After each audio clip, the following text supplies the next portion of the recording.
Hello and welcome back to the Quarter Life Crisis. I'm your host, Selina.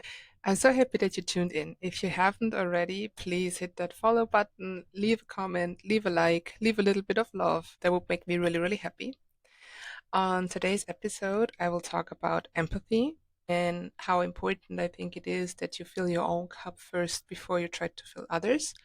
And maybe you're a person that, just like me, has a bit of a struggle actually being empathetic towards yourself.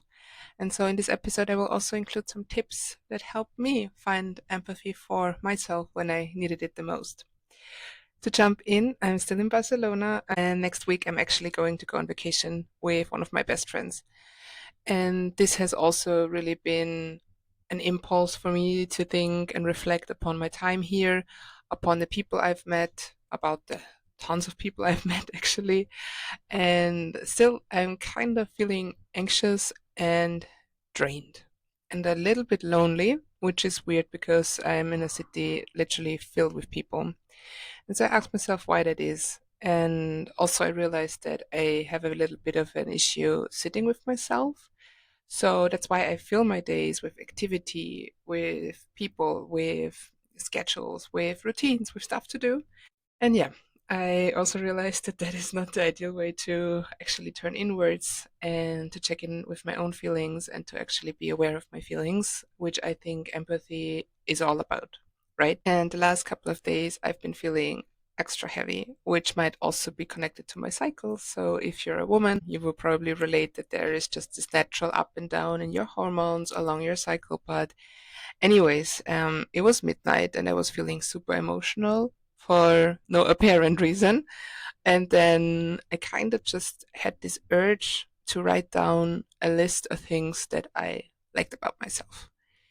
Just as a gentle reminder, not like in a complete celebratory Selena is the queen kind of way, even though that's also very valid, it was kind of important for me in this moment. On that list were things that were maybe really minor for some people, like that I offer my seat to other people on the bus or on the public transportation, that I remember the details people tell me, like when they start a new job, when it's their boyfriend's birthday, that I really, really get excited for their good news. I make people laugh. And I think that's a really good one. This little list really composed all that makes me me, and I felt self-love in that moment and connection, and that is important. That was exactly what I needed.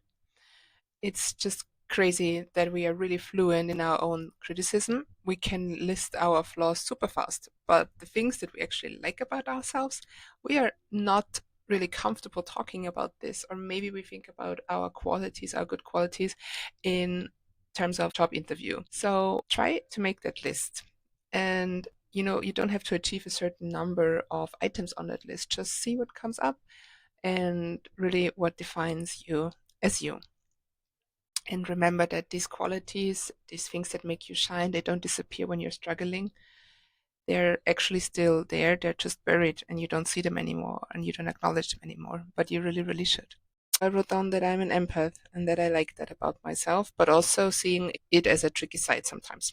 As I already mentioned, I was thinking about friendship as well because I have a lot of new acquaintances, a lot of new connections here in Barcelona, which is awesome, right? The novelty, the new perspectives on life is something that I also talked about in the episode on solo travel.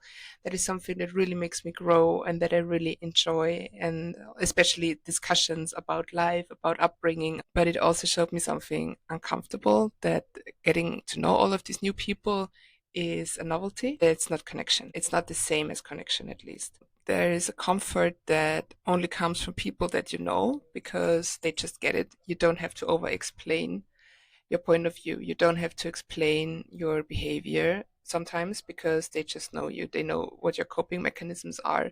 You can call them at 10 p.m. and just tell them that you're having a weird day and they'll get it. And for me, the majority of these people right now is in Austria or in a group chat, but not here in Barcelona. And it's very comforting to know that they exist, but not having them close is creating a particular kind of ache for me right now. and I've been gone for 6 weeks. So yes, I do look really much forward to coming home. On the other hand side, what was interesting to me is that I'm in a kind of season in my life where I'm obviously also not comfortable being alone, or not that comfortable, even though I've done this in the past. And this is why I fill my time with all of these activities, which I want to change. I want to face my feelings. I want to face the future. I want to face the questions that I need to ask myself. But yeah, to come back to the point, I recently spent an afternoon with this person who was just literally talking nonstop. Which is interesting because I'm a very, very bubbly personality myself. This person and I, we spent a couple of hours together, and despite me having fun, despite me laughing at their stories, it's also just like I came home and I was just so tired and I was so drained and I felt hollowed out, which is a pretty clear sign that this conversation was very, very one sided. I think what really got me the most was that I felt that I had been present for hours, but somehow hadn't been seen once. And then I realized that I do this to myself a little bit to not see myself anymore. And I need to practice more to not only give out empathy, but also to turn it inward and to actually face my feelings. Why is it easier to be kind to others and being really hard on yourself? I also realized that you will be the most important person of your life. You will always come top of the list, and you can be surrounded by millions of people, and still it will be you. It will be your life, your choices that count at the end of the day, that you are also responsible for. I'm sure we all have the expression, you can't pour from an empty cup. And I think more specifically, it's actually that some people really fill your cup up while others just drain it. And it's important to distinguish which is which, because as discussed in the last episode that I did, our time is really limited, so be aware with whom you're spending that time with. For me, the cup fillers is where I hang out with them and I feel more like myself.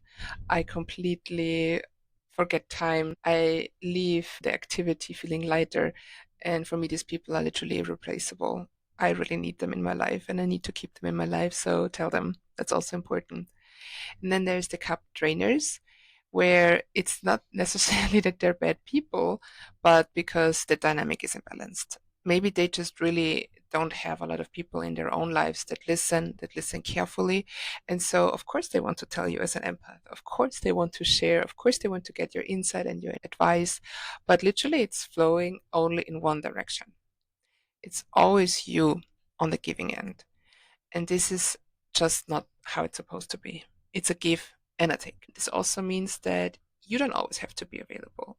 I don't always have to be available and listen when my cup is just empty, when I've been carrying my own weight and I just can't process any more negative information or input. I'm allowed to say stop. I'm allowed to draw my boundary, and I think that's important. And boundaries is something that is learned when you're a child, that is developed when you're a teenager, and that I think is kind of tested when you're an adult, right? And for me, it's always an important reminder that if I say no, it's not that I am loved less. I think it's important that you say yes because you want to say yes and because this is actually what you want to give, versus filling anybody else's expectations about you having to be there 24/7, because it's not real, it's not doable. Recently, I also said no to this person that invited me to the beach because I just felt that the vibe was off and that person was very demanding in when and where we should meet, and I was just not feeling it, and so I struggled. And this was almost a stranger, and I struggled. I really thought, how can I frame this message nicely, and how will they receive it, and should I apologize, should I explain? But you don't have to. You can also just say no. I'm not feeling it. So that was my first tip, trying to create more empathy towards yourself, setting the boundaries. Next would be to really share what's wrong and ask for what you need.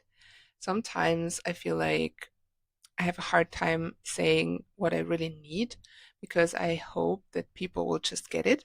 And my close circle, so my closest friends, family, acquaintances, they usually get what I need.